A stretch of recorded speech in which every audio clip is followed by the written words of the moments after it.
नमस्कार. संवाद प्रतिवाद या विशेष कार्यक्रमामध्ये आपल्या सगळ्यांचं मनापासून स्वागत. गेल्या काही वर्षामध्ये कोल्हापूरचं नाव बदलून ते आंदोलनपूर करावं का असं मला काही वेळा वाटतं. कारण रोज कोणत्या ना कोणत्या पक्षाचं, कोणत्या ना कोणत्या संघटनेचं, कोणत्या ना कोणत्या विषयावरती आंदोलन होत असतंच. खरं तर लोकशाहीमध्ये आंदोलन करणं हा प्रत्येकाचा मूलभूत हक्क आहे, अधिकार आहे. जर अन्याय होत असेल, चुकीच्या पद्धतीनं काही गोष्टी घडत असतील तर त्याचा विरोध करण्यासाठी, त्याचा निषेध करण्यासाठी आंदोलन करण्यात गैर काहीच नाही. पण गेल्या काही वर्षामध्ये आंदोलनांचा अतिरेक होतोय का आणि या आंदोलनामधून नेमकं काय साध्य होतंय याचा पण विचार करण्याची वेळ आलेली आहे. याच कोल्हापूरनं आजवर अनेक आंदोलनातून संपूर्ण देशाला पथदर्शी अशी उत्तरं पण दाखवलेली आहेत. म्हणजे अगदी टोलचं आंदोलन आपल्या सगळ्याला माहिती आहे की त्यातून टोल हद्दपार झाला. पण ॲट द सेम टाइम या आंदोलनांचं बदलतं स्वरूप आणि आंदोलनं नेमकी कशासाठी केली जात आहेत, त्याच्या मागं कुणाचे काही वेस्टेड इंटरेस्ट आहेत का, कुणाची राजकीय महत्त्वाकांक्षा असते का, किंवा मुद्दाम कुणाला तरी मागं ओढण्यासाठी आंदोलन होते का, या सगळ्याचा पण विचार करण्याची आता वेळ आलेली आहे. विषय थोडासा नाजूक आहे, ज्वलंत आहे, पण या विषयावरती मला मोकळेपणानं समजून घ्यायचे, जाणून घ्यायचे आणि म्हणून आज या विषयावर बोलण्यासाठी मी कोल्हापुरातील 3 आंदोलनकर्त्या संघटनांच्या नेत्यांना किंवा कार्यकर्त्यांना बोलवलेलं आहे. मी स्वागत करतो आमच्या स्टुडिओमध्ये आपसे संदीप देसाई. गेल्या काही वर्षामध्ये महानगरपालिकेमध्ये प्रशासक राज सुरू आहे. जवळपास 3 वर्ष झाली सभागृह अस्तित्वात नाही आहे आणि त्यामुळं महानगरपालिकेच्या पातळीवरचे अनेक नागरी प्रश्न प्रलंबित राहत आहेत, गंभीर बनत चाललेले आहेत. या विषयावरती आवाज उठवणारे भाजपचे अजित ठाणेकर. नमस्कार. आणि कोल्हापूर म्हटलं की कृती समिती असं जे काही एक समीकरण तयार झालेलं आहे, या कृती समितीच्या बद्दलची भूमिका मांडण्यासाठी अशोक पवार. नमस्कार. तिघांचे स्वागत आहे. नमनाला घडाभर तेल झालेलं आहे. आता आपण थेट मुद्द्याकडे येऊया. मला संदीपराव तुम्हाला विचारायचे, गेल्या काही वर्षांमध्ये कोल्हापुरात ज्या पद्धतीनं आंदोलनं होत आहेत त्या आंदोलनाचं स्वरूप आपण नंतर त्याच्यावरती बोलणार आहोतच, पण आपण गेल्या 1 वर्षभरातील 2 वर्षातील प्रामुख्यानं कोणत्या विषयावरची आंदोलनं छेडली? आम आदमी पार्टीच्या माध्यमातून काम करत असताना आम्हाला हे जाणवलं की प्रशासकीय उदासीनता आणि राजकीय उदासीनता किंवा राजकीय प्रशासकीय वेगळे इंटरेस्ट डोक्यामध्ये ठेवून बऱ्याच प्रश्नांची अंमलबजावणी होत नाही. म्हणजे एकेदा कायद्याकडं म्हणजे केंद्राकडनं कायदे चांगले केले जातात, एकदा राज्याकडनं केले जातात, पण स्थानिक पातळीवर म्हणजे स्थानिक स्वराज संस्थांमध्ये ते चांगल्या पद्धतीनं राबवले जात नाहीत आणि एकदा जाणीवपूर्वक कुणाचं तरी इंटरेस्ट क्रिएट व्हावा अशा पद्धतीचे कायदेच वर्ण केले जातात. आता मगाशी तुम्ही म्हटलात की आंदोलनपूर म्हणायचं का कोल्हापूरला, तर मला असं स्पष्टपणे सांगायचं आहे त्याच्यामध्ये की कोल्हापूर हे बंडखोर क्रांतिकारक विचाराचं कोल्हापूर आहे आणि संवेदनशील जागरूक लोक आहेत. त्यामुळं एखादी गोष्ट चुकीची घडली तर वेगवेगळ्या संघटना वेगवेगळ्या पद्धतीनं रिॲक्ट करतात आणि म्हणून आजही कोल्हापूरमधल्या आंदोलनं जिवंत आहेत. मी अतिरेक म्हणणार नाही, पण जिवंत आहेत कारण कोल्हापुरातली लोक जिवंत आहेत असं म्हणावं लागेल आपल्याला. आता आम आदमी पार्टीच्या माध्यमातून काम करत असताना जे जे आम्हाला जाणवलं, आम्ही काही गोष्टींवर निवेदनं दिली.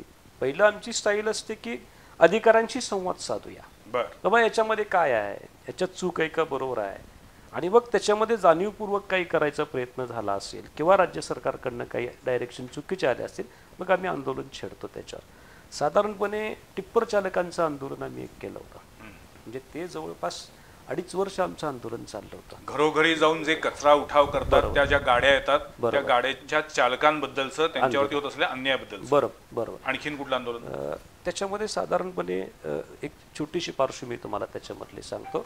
8,100 रुपयाला टिप्पर चालक काम करत होता आणि त्यावेळी किमान वेतन जर बघितलं तर 21,000, 22,000, 20,000 आणि 8,000 मध्ये तो स्वतःचं कुटुंबाचा खर्चच भागवू शकत नाही अशी परिस्थिती आहे. म्हणजे घरभाडं देणार, दवाखाना करणार, रेशन भरणार, करणार काय त्याच्यात, आणि त्याच्या विरोधातला असंतोष. बरं, टिप्पर चालक हा सर्वसामान्य घटक जो सगळ्यात लवकर उठतोय, पहाटे उठून त्याला काम केल्याशिवाय. तुमच्या आंदोलनाचं फलित काय? तुमच्या आंदोलनाच्या अनेक बातम्या आम्ही दाखवल्या, त्यामुळे विषय आम्हाला माहिती आहे. फलित काय झालं? त्यांच्या टिप्पर चालकांना किमान वेतन मिळण्यासाठी जे टेंडर पाहिजे होतं ते निघालं, कॉन्ट्रॅक्टर नवीन आले, नवीन जुन्याच लोकांना जॉब मिळाला आणि त्यांचा पुरेसा पगार आता आता किती रुपये पगार देत आहेत आता साधारणपणे महानगरपालिकेनं 25,000च्या आसपास पगाराचं पत्रक काढलेलं आहे. मग कॉन्ट्रॅक्टर त्याचं प्रॉफिट काही टॅक्सेशन असं करून साधारणपणे एक 17,000 18,000च्या आसपास त्यांच्या हातात पडायला पाहिजे. आता हे जस्ट 2-3 महिन्यापासून सुरू आहे. ठीक आहे, तुम्ही टिप्पर चालकांच्या आंदोलनाविषयी बोललात. आता मी अजित ठाणेकर तुमच्याकडे येतो. तुम्ही माजी नगरसेवक आहात. गेल्या काही वर्षामध्ये 3 वर्षामध्ये सुरुवातीला म्हटलं त्यानुसार सभागृह अस्तित्वात नाही आहे. महानगरपालिकेशी निगडीत इतके प्रश्न असतात की मला असं वाटतं की सर्वाधिक आंदोलनं ही महानगरपालिकेशी निगडीतच असतात. बरोबर. तुम्ही गेल्या 1-2 वर्षामध्ये 3 वर्षामध्ये प्रामुख्यानं कोणत्या विषयांवरती आंदोलनं छेडली, त्या आंदोलनाची फलनिष्पत्तीवर नंतर बोलूया आपण. सविस्तर सांगू नका, फक्त कोणकोणते विषय हाताळले सांगा. हाताळलेल्या विषयामध्ये प्रामुख्यानं थेट पाईपलाईन हा मुद्दा मोठा आहे. बरं. थेट पाईपलाईनमध्ये राजकीय श्रेयवाद हा बाजूला ठेवून कोल्हापूरसाठी एवढा पैसा खर्च करून आलेला एक मोठा प्रकल्प जो करणं गरजेचंच आहे तो नीट चालावा याच्यासाठी काही सजेशन आम्ही देत होतो आणि ती नाकारली जायची. तर त्या विषयामध्ये खूप ॲक्टिव्हिटी झाली, म्हणजे सभागृहातही झाली, सभागृहाच्या बाहेरही झाली. दुसरा मोठा विषय आम्ही जो चालवला, जो कोविड नंतरचा आला, तो कचरा घोटाळ्याचा विषय होता. म्हणजे आपल्याला माहिती आहे की बायोमायनिंगच्या प्रकल्पामध्ये खूप मोठा घोटाळा होता. तो 1 वर्ष जवळजवळ आंदोलन आम्ही ते चालवलं. ते पक्ष म्हणून नाही चालवलं, ते आम्ही वैयक्तिक काही माजी नगरसेवकांनी मिळून चालवलं. त्याची फलनिष्पत्ती अशी झाली की आम्ही अधिकाऱ्यांचं निलंबन आणि ते टेंडर टर्मिनेट करा म्हणत होतं. त्या पद्धतीनं टेंडर टर्मिनेट झालं, फक्त अधिकाऱ्याचं निलंबन घडलं नाही. अधिकाऱ्यांचा चार्ज काढून घेतला आणि त्यांना थोडं डिमोट काही दिवसासाठी केलेलं होतं. हे एक प्रमुख विषय झालेले आहेत. तसं भारतीय जनता पार्टी म्हणून आम्हाला आंदोलन करायची जास्त संधी 2015च्या आधीच मिळालेली होती. त्यामुळं पहिला 91 पासून विद्यार्थी परिषद आणि त्याच्यानंतर 2000 सालापासून भारतीय जनता पार्टी म्हणून भरपूर आंदोलन केली.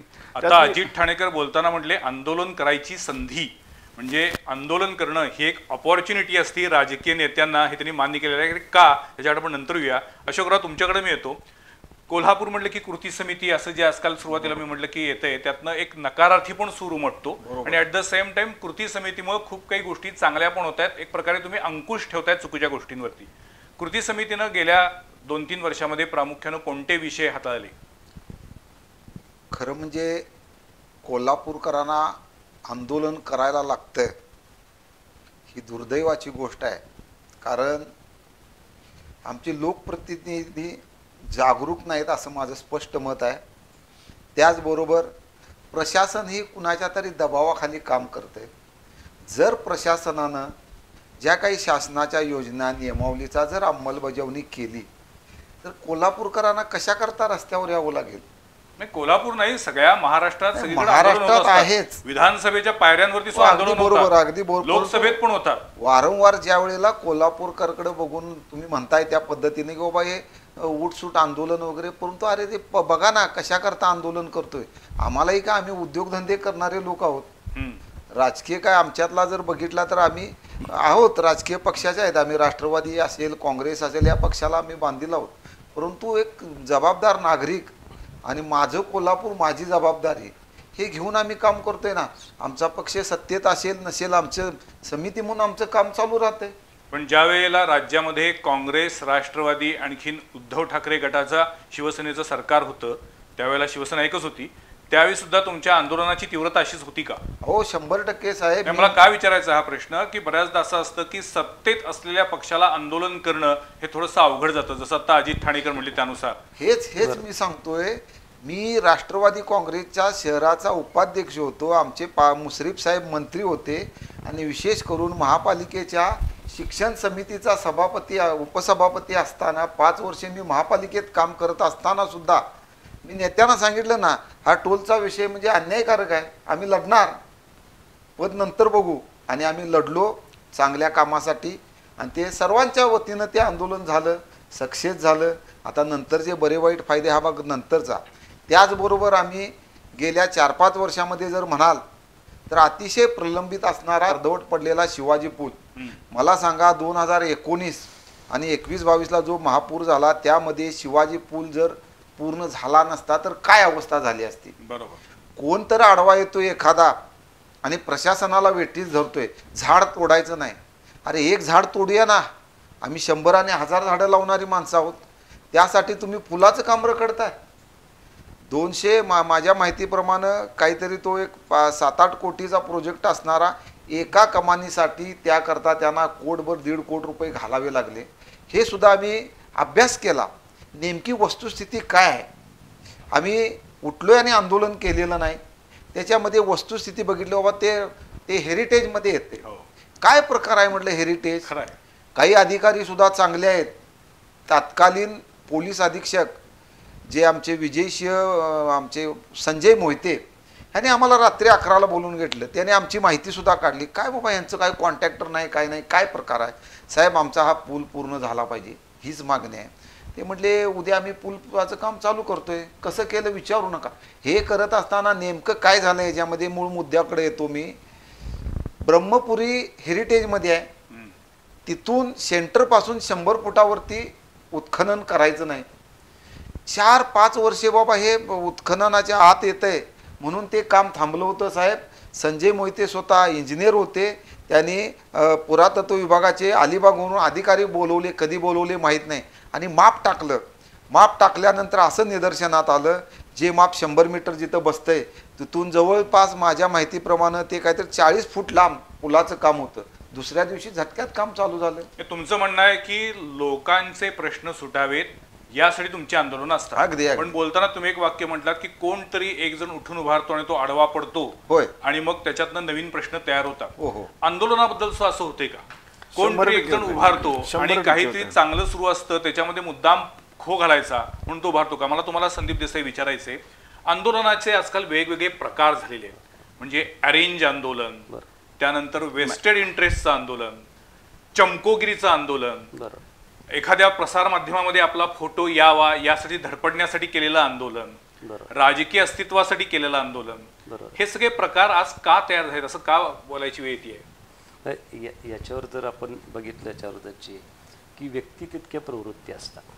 म्हणजे एखाद्यानं मोबाईलचा वापर कशासाठी करायचा, वाईट गोष्टीसाठी करायचं का चांगल्या गोष्टीसाठी करायचं, ते त्याच्या प्रवृत्तीवर अवलंबून असते. तसं काही प्रवृत्ती तशा तयार झाल्या ना, शेवटी आंदोलन करणं म्हणजे एखाद्या प्रश्नाच्या विरोधातलं सोल्युशन काढण्यासाठी आपण आपल्या परीने प्रयत्न करतो. 100%. पण ते सोल्युशन निघतं का? ऐका ना, की मध्ये तोडपाणी केलं जातं? नाही, हे आता तुम्हाला आमच्या बाबतीत जर बघायचं म्हटलं तर आमचा स्ट्राईक रेट खूप चांगला आहे आंदोलनाचा. म्हणजे मी आता इथलं आंदोलनाचा स्ट्राईक रेट आवडला शब्द मला. म्हणजे का म्हणजे फुल निष्पत्ती थोडक्यात. म्हणजे आंदोलन यशस्वी झालं की नाही याला तुम्ही काय देणार तर स्ट्राईक रेट. पण मी स्पष्टपणे तुम्हाला विचारतो, होऊ घातलेल्या कधी होतील माहित नाहीये कोल्हापूर महानगरपालिकेच्या निवडणुकीला डोळ्यासमोर ठेवून आम आदमी पार्टी आंदोलन करायला लागली आहे असा थेट तुमच्याबद्दल आरोप आहे. नाही, पण आमचं आंदोलन आजपासून सुरू नाही ना. आम्ही 2022 पासून 20 पासून आंदोलन करतोय आणि वेगवेगळ्या महानगरपालिकेची निवडणूक होणार होती, ती लांबत गेली, त्यामुळे तुम्हाला नाईलाजानं आंदोलन करायला लागतात. तसं नाही, पण ती खेचणार किती दिवस? आवड असल्याशिवाय होणार नाही, तळमळ असल्याशिवाय होणार नाही. म्हणजे आंदोलन तुम्ही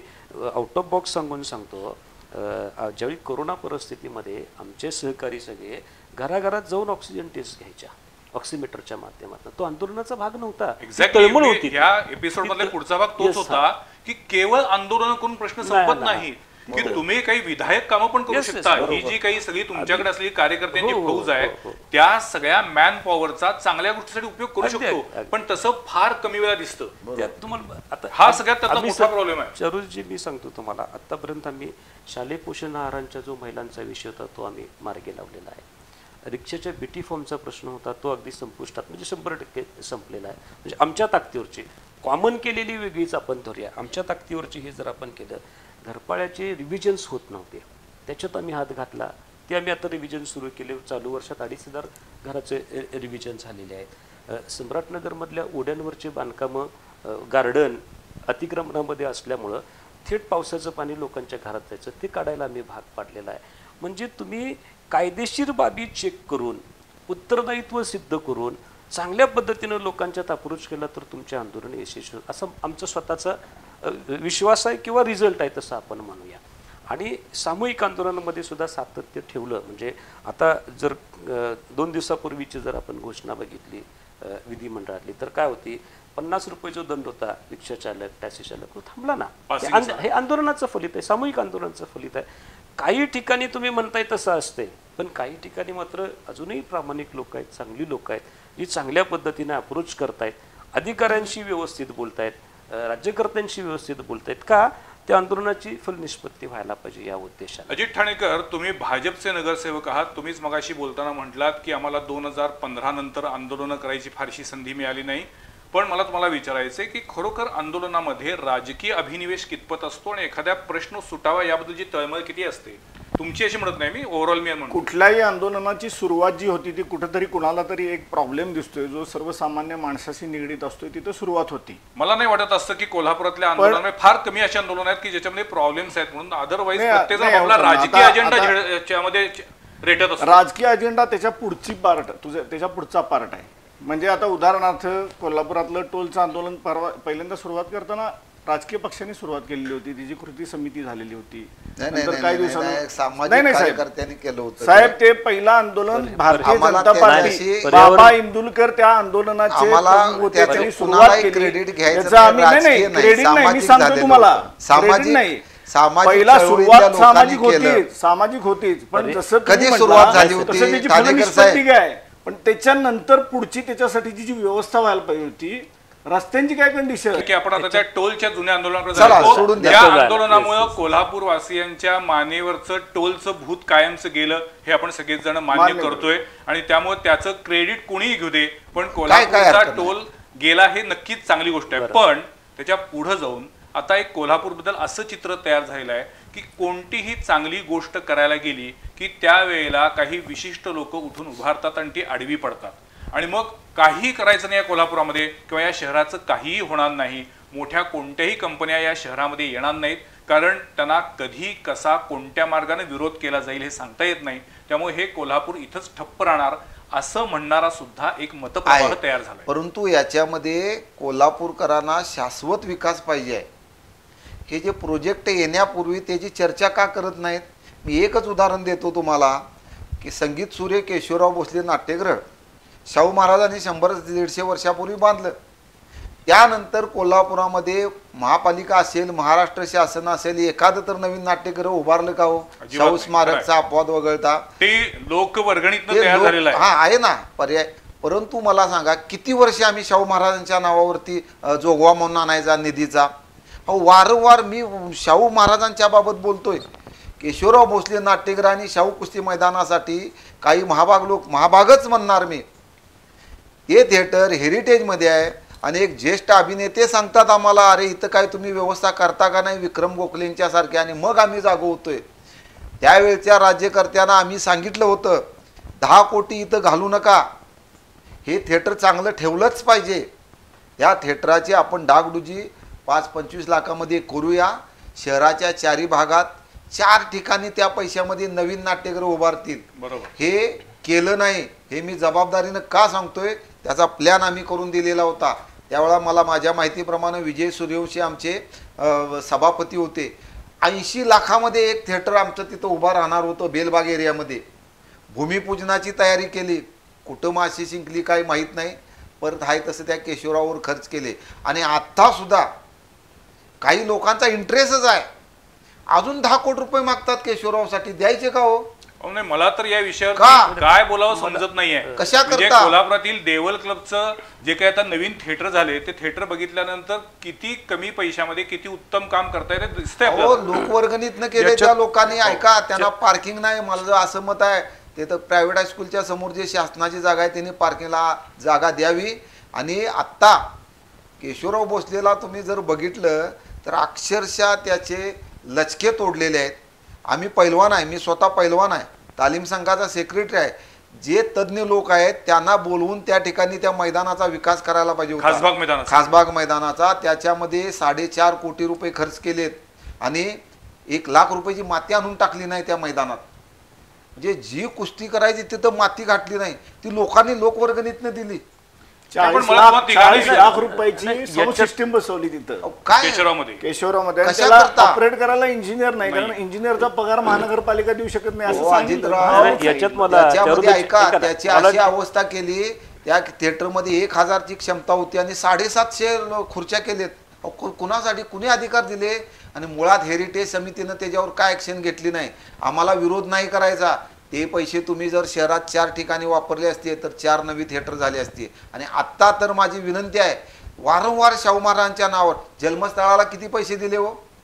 वर्षानुवर्ष शाहू दुसरा एक विषय असा आहे, याच्यात मला एक तुम्ही- रुपया आपण तुम्ही दिला आता नाही. आपण ज्या सगळ्या वेगळ्या विषयांवरती बोलतोय चौधरी, तुम्ही जे मुद्दा मांडला ना की कोल्हापूरची प्रतिमा की कुठला एखादा प्रोजेक्ट येत असेल तर त्याला विरोध करणं अशी झाली, तर असं हे पसरवलं गेले. माझं स्वतःचं मत मी सांगतो. 100% कारण अगदी. याचं कारण मी सांगतो तुम्हाला.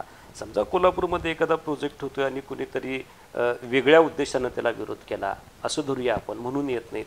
पण मग 5 स्टार MIDC फेल जायचं कारण काय? तिथं तर कोण आंदोलन करायला गेलेलं त्याची नाही. वेगळी कारण आहेत.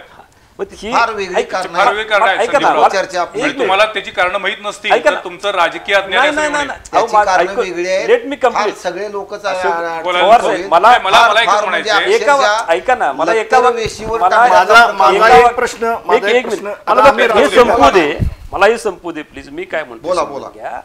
कोल्हापूरच्या उत्तरतीला किंवा जे काही चाललंय अनडेव्हलपमेंट इन्फ्रा होत नाही, याला आंदोलनकर्ते जबाबदार नाही तर राजकीय नेते जबाबदार आहेत, हे मला सांगायचं होतं. मग तिथं आप आल्यानंतर हे सगळे प्रश्न सुटतील. महापालिकेत आपचं राज्य आल्यानंतर ऐका ना, प्रयत्न सोडवणं इंटेन्शन असलेली पार्टी कुठलीही जाऊ दे, आपच असायला पाहिजे अशातला भाग नाही. पण त्याचं इंटेन्शन तसं असायला पाहिजे की हा प्रश्न मला सोडवायचा आहे. पण आता तुमचे वरिष्ठ नेते या पक्षाचे स्वतः कारागृहामध्ये आहेत. उद्या जर त्याच्याबद्दल काँग्रेस, राष्ट्रवादीनं किंवा BJPनं आंदोलन केलं तर तुम्हाला असं वाटेल का की त्यांचं आंदोलन हे रास्त आहे म्हणून?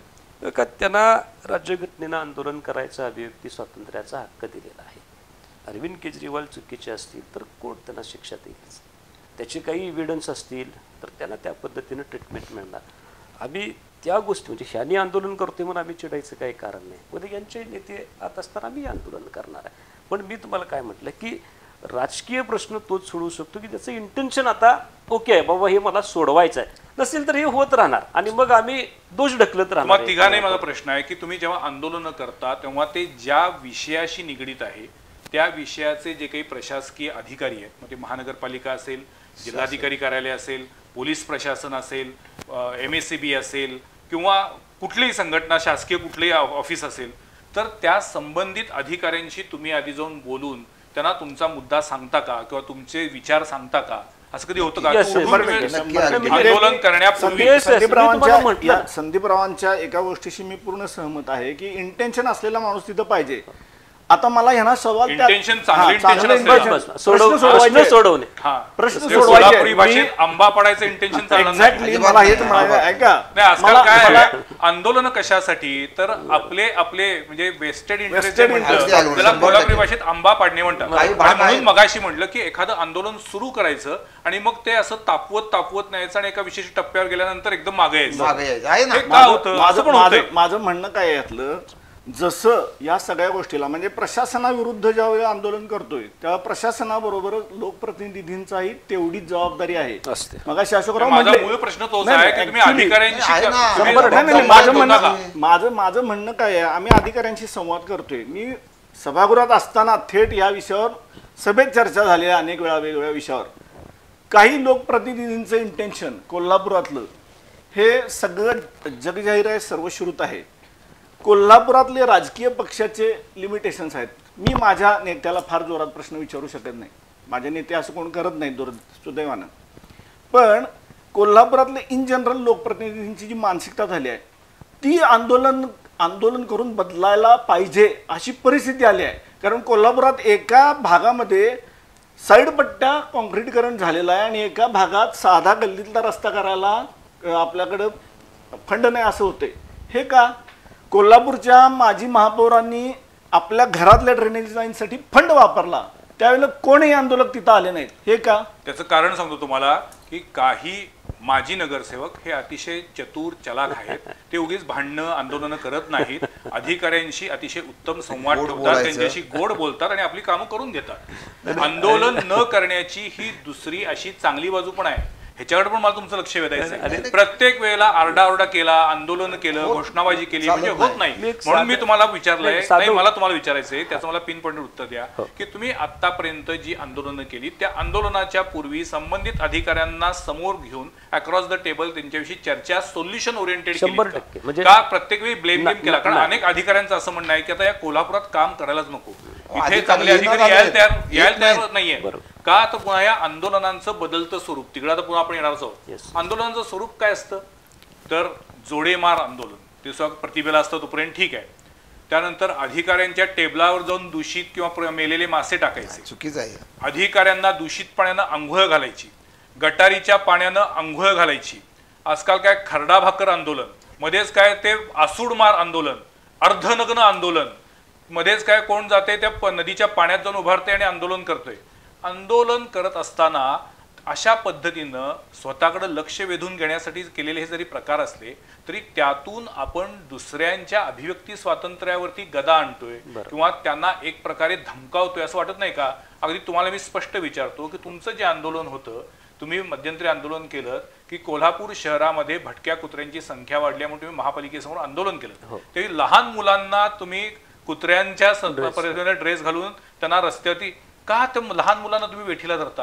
ही कुठल्या आंदोलनाची पद्धत आहे? नाही, पण लहान मुलांना वेठीला धरायचा त्याच्यामध्ये विशेष नव्हता. त्याचं जर आपण बघितलं की ज्या मुलगीची डेथ झाली होती ती अगदी म्हणजे कॉलेज, तुमच्या हेतूबद्दल मला शंका नाही आहे, तुमच्या त्या प्रेझेंटेशन बद्दल किंवा तुम्ही आंदोलन करण्याची जी काही पद्धत आहे याच्यामुळं कोल्हापूरच्या इमेजमध्ये फरक पडत चाललेला हे आपण मान्य केलं पाहिजे.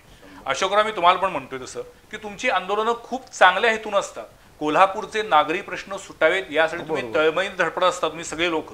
पण ऍट द सेम टाइम कृती समिती म्हणजे ती प्रत्येक कामाला विरोध करणार अशी जर काही एक इमेज झाली असेल तर ती बदलण्यासाठी आता आपण काय करणार आहोत, आपल्याला काय केलं पाहिजे? ह्याच्यामध्ये कसं आहे, हे काही चांगले लोक कोल्हापूरचे बरेच आहेत, त्यांचा सूचना घ्यायला पाहिजे. मी जो मुद्दा आता मांडला अगदी लेटेस्ट या 2 महिन्यातलं मी उदाहरण सांगतो. आपल्या खासबाग कुस्ती मैदानासाठी आज 56 लाख रुपयाचं लॉन करायचं काम चालू आहे. मग आम्ही काय उठलो आणि आंदोलन केलं नाही. 6 महिन्यापूर्वी ज्या वेळेला आमच्या लक्षात आलं तेव्हा आम्ही सांगितलं या ठिकाणी लॉन हवा आहे, पाहिजे आहे, टिकाऊ पाहिजे आहे मला ते लॉन. कारण जे 10 कोटी रुपये खर्च केले त्याच्यामध्ये लॉन हा विषय होता. कधी लावलं कुठं गेलं माहीत नाही. 24 लाखाचं लॉन होतं ते. आत्ता ज्या वेळेला आमच्या लक्षात आलं इथं पुन्हा नवीन लॉन करण्यासाठी काहीतरी 60 लाख रुपये आणले जातात, 56 लाख रुपये. त्यावेळेला आम्ही प्रशासनाला सांगितलं इथं टिकाऊ लॉन पाहिजे. आमच्या शाहू स्टेडियमच्या फुटबॉल ग्राउंडवरती जे लॉन आहे म्हणजे साधं देशी हराटी गवताचं, तिथं आता टर्फ झाले. मला असं वाटतं की आता एकूणच नवीन ऍडव्हान्स सगळ्या सिस्टीम आहेत त्या वापरून आपल्याला विचार करावा लागेल असं आम्ही सांगितलं. टिकाऊ पाहिजे आम्हाला. बरोबर, कशा करता तुमची मागणी अगदी योग्य आहे. आम्ही काय म्हणतो की अहो आम्ही देतो ना लावून. आज तुम्हाला माहिती करता सांगतो, शाहू खासबाग कुस्ती मैदानासाठी आमचे दररोज 250 ते 300 मल्ल सराव करतात. महापालिकेचा तिथं एकही कर्मचारी नाही. पूर्ण आम्ही स्वच्छता ठेवतोय, पाणी मारतोय, आखाडा सुशोभित केलाय. आणि याच्याकरता मी मुद्दाम सांगतो, कारण ते अभिमानानं सांगतो, यापूर्वी त्या मैदानामध्ये लोक दारू प्यायला बसायचे, संध्याकाळी जुगार खेळायचे, प्रेमी युगलं बसायची. आमचा पैलवान गेल्या 2 वर्षापासून आम्ही प्रॅक्टिसला तिथं ठेवल्यामुळं हे असले घाणेरडे बंद झालं. महापालिकेचं लॉन करताना सुद्धा आम्ही सांगितलेलं होतं की हे लॉन आम्हाला नको आहे. तर काय झालं, राजकीय प्रेशर खाली कुणाला दिलं टेंडर, काय झालं, आम्ही आंदोलन केलं, अधिकारी अडचणीत आले. साहेब काय करायचं म्हटले, आता आम्ही तुमचा खाली आंदोलनाचा रेटा आणि तो बरोबर आहे आणि वरनं आमच्यावर प्रेशर, ही वस्तुस्थिती आहे. ह्याच विषयात मगाशी जे मी म्हटलो, उदाहरणार्थ जो एक अधिकारी XYZ कोणी नाव नको घ्यायला कोणाचं, तो इंजिनियर आहे म्हणून तिथं बसलाय ना, त्याला 4 गोष्टी पहिल्यापासून माहिती असतात ना. त्याला माहिती आहे, नाही तुला काय माहित नाही, मी सांगतोय तसं कर. उदाहरण देतो, अमृत योजनेला 115 कोटी रुपये केंद्र सरकारने दिले. एका भागामध्ये एका नगरसेवकानं 1.5 किलोमीटरची नवीन पाईपलाईन असताना परत तिथंच पाईपलाईन टाकून घेतली आणि जिथं पाहिजे तिथं पाईपलाईन झाली नाही. हे जे कोल्हापुरात चालतंय ह्याला कोणी जाब विचारायचा? म्हणूनच मी तुम्हाला म्हणतोय की मग काय तुमची सगळेच- आंदोलनकर्त्यांची जबाबदारी नाही का की अशा पद्धतीनं जर चुकीचं काम होत असेल तर त्यालाही विरोध केला पाहिजे. करायला पाहिजे अहो, आम्ही त्याला. काय केला नाही नाही. कसं होते समजा आता हे जसं आम्ही म्हटले केला. की नाही म्हणजे त्यावेळेला अधिकाऱ्यांच्या पाठीशी राहून आम्ही की पाठराखण हे करतो. अधिकारी करतायत हे योग्य करतायत.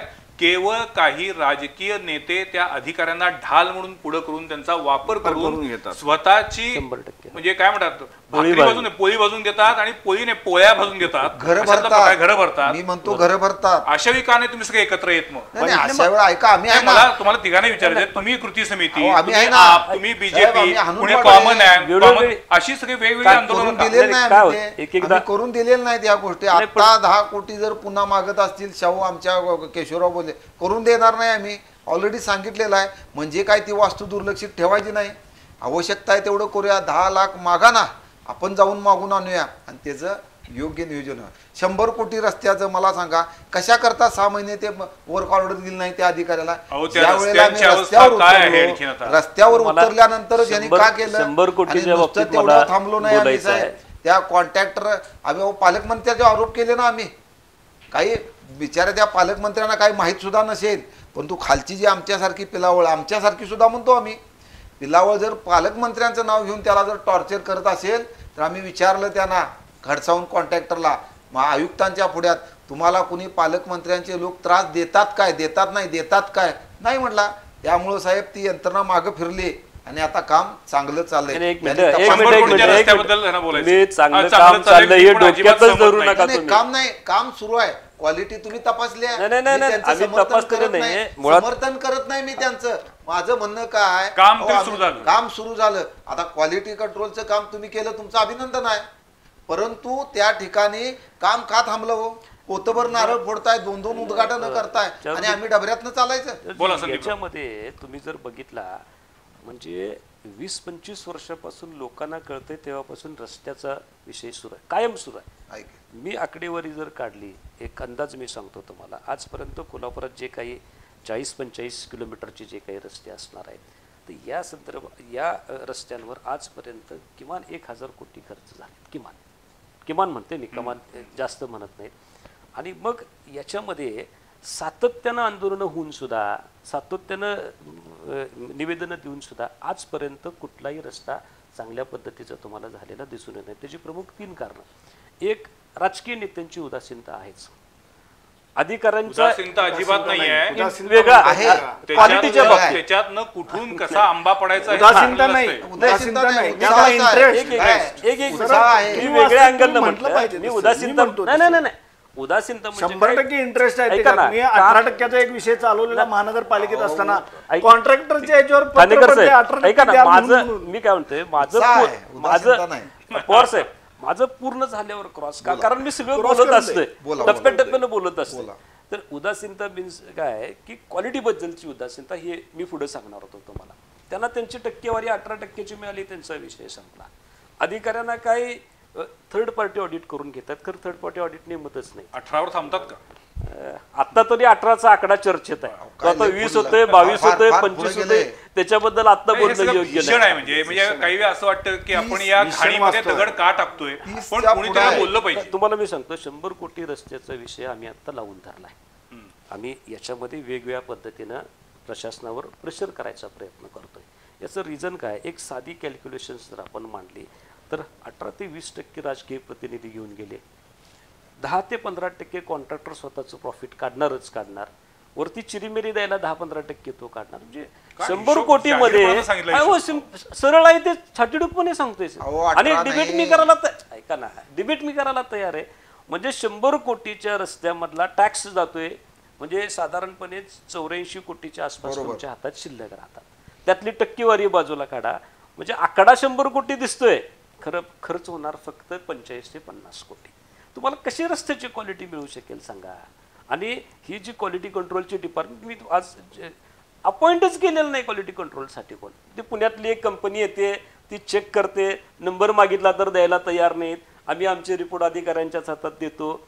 अशा पद्धतीची टोलवाटोलीची उत्तरं सातत्याने मिळतात. मग आम्ही नाईलाजानं याच्यावर एक उपाय म्हणून आम्हीच रस्त्याची कोर काढायची एक पद्धत असते. म्हणजे त्या मटेरियल काय काय आहे त्याच्यात हे चेक करायचं आपण कोर काढतो आणि टेस्ट करून आम्ही नाईलाजानं आता कोरा काढल्या त्याच्या, आम्ही त्या टेस्ट करायला बघूया तरी एकदा. जे स्पेसिफिकेशन तुम्ही दिलेलं आहे रस्त्याच्या कामामध्ये की खडी किती वापरायची आहे, डांबराचा लेअर किती आहे, आणि जे आपल्या डोळ्याला दिसतंय म्हणजे साईड गटर. आणि मूळ काय मुद्दा संदीपराव, तुमचा मुद्दा आमच्या लक्षात आला की खरं तर या सगळ्यामध्ये भ्रष्टाचार आणि राजकीय नेत्यांचा नको त्या ठिकाणी असलेला हस्तक्षेप, बरं, 100% कारण त्याच्यामध्ये त्यांचे स्वतःचे काही असलेले इंटरेस्ट, बरोबर, यामुळे हा सगळा प्रॉब्लेम आहे. 100%. मला तुम्हाला तिघांनाही विचारायचे की मुळात तुम्ही या सगळ्या आंदोलनाच्या पातळीवरती उतरता तेव्हा त्याला जबाबदार अधिकाऱ्यांना धरत असता की राज्यकर्त्यांना धरत असता? हे बघा, दोघांनाही धरायला पाहिजे. अधिकाऱ्यांचं त्यांच्यावर प्रेशर असते, आम्ही बोलतोय ना. कारण अधिकाऱ्यांचं असं म्हणणं आहे की तुम्ही मगाशी म्हणाल की आमचा तोंड दाबून मुक्क्याचा मार आम्हाला सहन करावा लागतो. त्यांचं मी जाहीर परवा आमच्या खासबाग मैदानामध्ये शाहू छत्रपती महाराजांना तेवढ्या करता बोलवलं तर आपण ज्येष्ठ आहात ह्या ठिकाणी, मग कोणतर म्हणेल बाबा ह्या अधिकाऱ्यांची लागेबंदी आहेत काय, त्यांचे सँडविच व्हावं लागलंय. साहेब, आज जर नोकर भरतीचं जर बघितलं, सिटी इंजिनियरकडे फक्त 2 इंजिनियर आहेत, समर्थन करत नाही. जिथं 5-6 इंजिनियर पाहिजे तिथं 2 आहेत, आणि वरनं त्यांच्यावर प्रेशर. आम्ही आंदोलन करतो, हे लॉन आम्हाला नको, वरनं प्रेशर येते का नाही काम चालू कर, हे प्रेशर येते ना. हे कुठंतरी खरं म्हणजे महाराजांना मी ह्या भाषेत बोललोय, पलवानकीच्या भाषेत, महाराज साहेब तुम्ही आता या आमच्या राजकीय प्रतिनिधींचे वस्ताद म्हणून काम करा, की त्यांना कुठंतरी शिस्त लावा. म्हणजे तो अधिकार आहे तुम्हाला. आज जरी तुम्ही लोकप्रतिनिधी जरी झाला असला तरी एक आपले अधिपती आहात, अशा पद्धतीनं करावं असं आम्ही विनंती केली त्यांना. माझं बेसिक मुद्दा काय आहे त्यातला, ठीक आहे, विशेष काही प्रोजेक्ट आहे ज्याच्याबद्दल हे होऊ शकतं, सँडविच झालं म्हणजे मोठा निधी आला की त्याच्यात काहीतरी समर्थन त्यांचं करत नाही. डे टू डे कामाला काय अडचण आहे? काही नाही. मी आता मागणी करणार आहे, माझे आता जे प्रोसेस माझी चालू आहे त्याच्यात मला तुमचं म्हणजे जेई वॉर्ड ऑफिसर जेई त्यानं मला 1 आठवड्याचं दिवसाचं त्यानं वेळापत्रक दाखवायचं. नगर रचनाचे जेई त्यांनी एक आठवड्याचं दाखवायचं. आरोग्य अधिकारी, नगर रचना विभाग या विषयावरती बोलायचं म्हटलं तर मला वाटतं संवाद प्रतिवादचे 5-6 एपिसोड तरी होतील. अजितराव बरोबर आहे, नगर रचनाचा तुम्ही एक भाग घ्या. मी अजून सांगतोय, अधिकाऱ्याचं मी समर्थन करत नाही. काल परवा त्या ठिकाणी आणखीन एक अधिकारी रुजू झालाय सेम पदाचा. ती कामाची पद्धत बघा त्यांची, त्याच्या कामाची पद्धत आणि एका बाजूच्या कामाची पद्धत आहे ना. असे जर अधिकारी काही चांगले आहेत साहेब, आणि त्या ठिकाणी तुम्हाला सांगतो ह्याच्यावरती आमच्या राजकीय म्हणजे लोकप्रतिनिधींचं अजिबात प्रेशर नाही. कशा करता समर्थन करताय त्यांचं? तुम्ही काम हे केलंच पाहिजे. प्रशासनानं काम केलं नीट. आज आता मी तुम्हाला तिघांना बोलवलेलं आहे, पण त्याच्याबरोबर ना अशी काही लोक आहेत की जी जेन्युइन आंदोलन करतात, तुम्ही पण करतात अशी, आणि काही आंदोलनं ही केवळ राजकीय हेतूनच प्रेरित असतात. म्हणजे मग सत्तेवरती जो पक्ष आहे त्या पक्षाला कसं आपल्याला झोडता येईल, त्या पक्षाला कसं अडचणीत आणता येईल, याच्यासाठी विरोधी पक्षातले कार्यकर्ते वर्ण आदेश आला असतो त्यांना पण, म्हणून ते आंदोलन करतात. आक्रमक व्हा आणि त्याच्यावरती रान पेटवा आणि मग ते आंदोलन करायचं. त्याच्याबद्दल माहित असो नसो, माहितीच नसते बऱ्याच, काय माहित नाही ते काय होणार आहे काय नाही. आम्ही आंदोलन केलं ना, शाळा 33 आमच्या जिल्ह्यातल्या कंपनी कबूल करताय. आहे यांनी जो शब्द मगाशी वापरला काय ना, कळत नाही त्याला, अरे हे काय 2015 नंतर संधी नव्हती, याचा अर्थच तो मी दुसऱ्या अर्थानं म्हणलं, ऍक्च्युली सरकारचा विषय मी लोकप्रतिनिधी म्हणून आंदोलन करणे चुकीचं आहे, माझ्या दृष्टीने चुकीचं आहे. मी लोकप्रतिनिधी असंच तोपर्यंत आंदोलन का करू नये? मी महासभेत गजब केला, अनेक भ्रष्टाचाराचे मुद्दे मोडून काढले मी. मला अजून एक याच्यात काय म्हणायचंय की काही वेळेला अधिकार हे सरकारी अधिकाऱ्यांच्या हातात असतात आणि काही वेळेला त्याच्यामध्ये राजकीय प्रतिनिधी थेट हस्तक्षेप करू शकतात. म्हणजे फंड्स आणणे, या गोष्टीसाठी अधिकाऱ्यांचे हात थोडेसे बांधले, मग त्यांना ते एकमेकांची सेटिंग केल्याशिवाय पुढे जाता येत नाही. आणि काही वेळेला मात्र चांगले अधिकारी, चांगले असू देत किंवा खुर्चीवर बसणारे असू देत, पण त्या नियमाचं पालन करणं त्याच्या हातात असतं. उदाहरणार्थ शालेय पोषण आहारचा मी तुम्हाला सांगितला की 10,000चं एक युनिट करायचं असं सरकारचा आदेश होता, आणि त्याच्यामध्ये खाली मेन्शन केलं होतं की तुमच्या भौगोलिक परिस्थितीप्रमाणे किंवा सोयीप्रमाणे ते 10,000च्या ऐवजी तुम्ही 500चं 700चं 1000चं करू शकता. आपल्या स्थानिक लेवलला मी चर्चा केली, आंदोलनाचा इशारा दिला, काही वेळेला आंदोलन केलं, समजुतीने बोलणी केलं ना त्यांनी. 1000, 1500, 2000 कुठलंही राजकीय प्रेशर घ्यायची काही गरज नव्हती त्यावेळी. म्हणजे मला असं वाटतं की जर तुमचं आंदोलन करण्यामागचं इंटेन्शन चांगलं असेल आणि जर तो प्रश्न सुटावा या तळमळीतनं जर ते आंदोलन केलं जात असेल तर त्याला काही ना काहीतरी फलनिष्पत्ती मिळते, आउटपुट मिळतं. पण दुर्दैवानं कोल्हापूरमध्ये किंवा ओव्हरऑल सगळीकडे महाराष्ट्रामध्ये आंदोलन म्हटलं की त्यामध्ये सेटिंग, ढपला, आंबा, चमकुगिरी. प्रेशर आणि टक्केवारी हे जे काही शब्द प्रत्येक आंदोलनामध्ये यायला लागलेले आहेत आणि मग पुन्हा त्याचा श्रेयवाद सगळ्यात महत्वाचं म्हणजे हा श्रेयवाद कधी राजकीय नेत्यांकडून असतो, कधी राजकीय पक्षांकडून असतो, कधी आंदोलन करणाऱ्यांकडून असतो आणि मग प्रत्येक जण सांगत असतो की आम्ही काय केलं तर आमचं हे आंदोलन केलं. नक्कीच त्यांचं अभिनंदन केलं पाहिजे की त्यांनी त्यावरती आवाज उठवला म्हणून तो प्रश्न मार्गी लागला किंवा तो प्रश्न समोर आला, त्याच्यामध्ये साधक बाधक चर्चा झाली आणि मग त्यातून काही ना काहीतरी सोल्युशन निघालं. पण अशी सोल्युशन काढण्याची इच्छा असली पाहिजे. 100%. केवळ आंदोलन करायचं आणि त्याच्यातून काहीतरी वेस्टेड इंटरेस्ट आपले साध्य करायचे, निवडणुकीच्या तोंडावर स्वतःला किंवा स्वतःच्या पक्षाला प्रमोट करण्यासाठी स्वतःच्या नेत्यांनी सांगितले म्हणून जसं आता अशोकराव म्हटले की आपण कशासाठी आंदोलन करतोय हेच अनेकांना माहित असत नाही. वर्ण आदेश आलाय म्हटल्यावर ते आंदोलन करायचं. अरे पण काय आहे, तुला अभ्यास केलायस का त्याचा?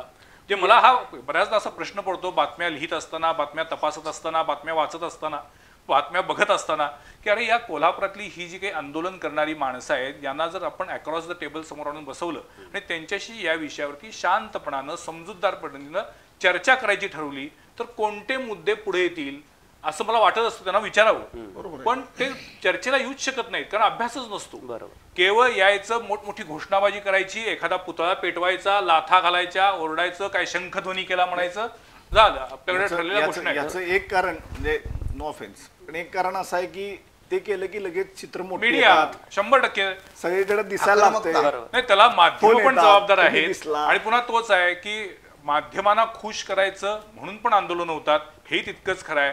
आणखीन आंदोलनं अशी घडली की ती माध्यमांसाठी खाद्य बनतात हेही खरं आहे. त्यामुळे हे एक न संपणारं विषचक्र तयार झालेलं आहे. हे फार दुरुस्त करायला पाहिजे. हे मला तेच वाटते की आंदोलन का असलं पाहिजे तर एखादा मुद्दा जो चुकतोय, तिथं अन्याय होतोय किंवा काही पॉलिसी डिसिजन काही चुकीचे आहेत त्याच्याबद्दल लक्ष वेधण्यासाठी आणि ते दुरुस्त करण्यासाठी असलं पाहिजे. त्याची प्रोसेस पण पाहिजे. काही वेळेला असं होतं की मुद्दा आला की लगेच जाऊन भिडायचं. जसं तुम्ही म्हटला तशी आपल्याकडे स्टाईल आहे, अमुक अमुक स्टाईलनं आंदोलन करू सांगायची सुरुवात आंदोलन करताना सांगायचं. सुरुवात करताना समोरचा पण माणूस आहे, समोरच्या माणसाची डायलॉग केला पाहिजे, त्याच्याशी समजून सांगितलं पाहिजे. आम्ही हेच म्हणतोय 10 वेळा निवेदनं दिली की 12 वेळेला आम्ही लाक्षणिक उपोषण केलं, 13 वेळेला मग आम्ही म्हटलं की आता आम्ही तुमच्या समोर निदर्शनं करतो. स्टेप आहेत ना, स्टेप घेतल्या पाहिजेत ना.